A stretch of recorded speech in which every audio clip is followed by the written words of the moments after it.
मैं सर्वशक्तिमान परमात्मा के अस्तित्व को मानने से इनकार करता हूं। मैं नास्तिक इसलिए नहीं बना कि मैं अभिमानी हूं, पाखंडी या निरर्थक हूं।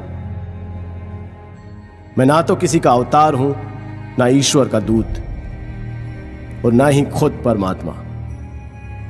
मैं अपना जीवन एक मकसद के लिए न्योछावर करने जा रहा हूं, और इससे बड़ा आश्वासन भला क्या हो सकता है। ईश्वर में विश्वास रखने वाला एक हिंदू पुनर्जन्म में एक राजा बनने की आशा कर सकता है। एक मुसलमान या एक ईसाई को स्वर्ग में भोग विलास पाने की इच्छा हो सकती है। उसे अपने कष्ट और कुर्बानियों के बदले पुरस्कृत होने की कामना हो सकती है। लेकिन मुझे क्या आशा करनी चाहिए? मैं जानता हूं कि जिस पल रस्सी का फंदा मेरे गले में लगेगा और मेरे पैरों के नीचे से तख्ता हटेगा, वो मेरा अंतिम क्षण होगा। किसी स्वार्थ भावना के बिना, यहां या यहां के बाद किसी पुरस्कार की इच्छा किए बिना, मैंने अनासक्त भाव से अपने जीवन को आजादी के नाम कर दिया है।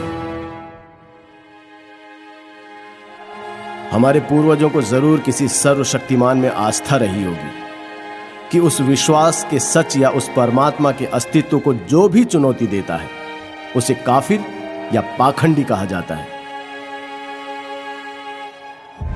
चाहे उस व्यक्ति के तर्क इतने मजबूत क्यों ना हो कि उन्हें झुठलाना नामुमकिन हो, या उसकी आत्मा इतनी सशक्त क्यों ना हो कि उसे ईश्वर के प्रकोप का डर दिखाकर भी झुकाया नहीं जा सकता, और इसलिए ऐसे व्यक्ति को अभिमानी कहकर उसकी निंदा की जाती है।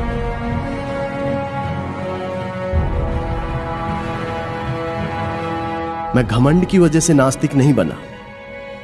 ईश्वर पर मेरे अविश्वास ने आज सभी परिस्थितियों को मेरे प्रतिकूल बना दिया है, और ये स्थिति और भी ज्यादा बिगड़ सकती है। जरा सा अध्यात्म इस स्थिति को काव्यात्मक मोड़ दे सकता है, लेकिन अपने अंत से मिलने के लिए मैं कोई तर्क नहीं देना चाहता। मैं यथार्थवादी व्यक्ति हूं।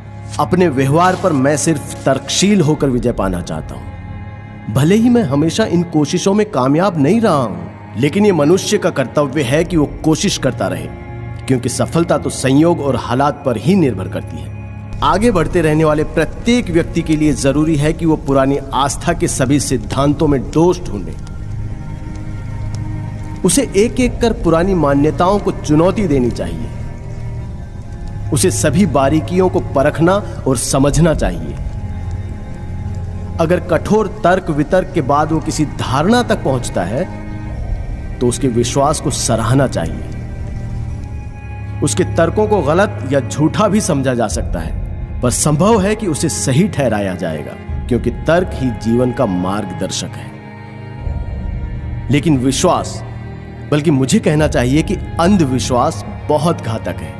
वो एक व्यक्ति की सोच समझ की शक्ति को मिटा देता है और उसे सुधार विरोधी बना देता है।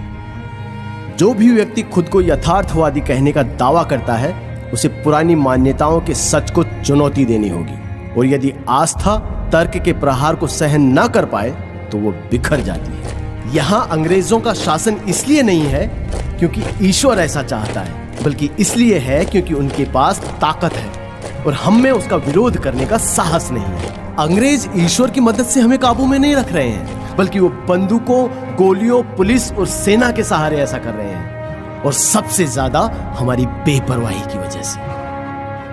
मेरे एक दोस्त ने मुझसे प्रार्थना करने को कहा। जब मैंने उससे अपने नास्तिक होने की बात कही, तो उसने कहा, जब तुम्हारे आखिरी दिन नजदीक आएंगे तब तुम यकीन करने लगोगे। मैंने कहा, नहीं मेरे प्यारे मित्र, ऐसा कभी नहीं होगा।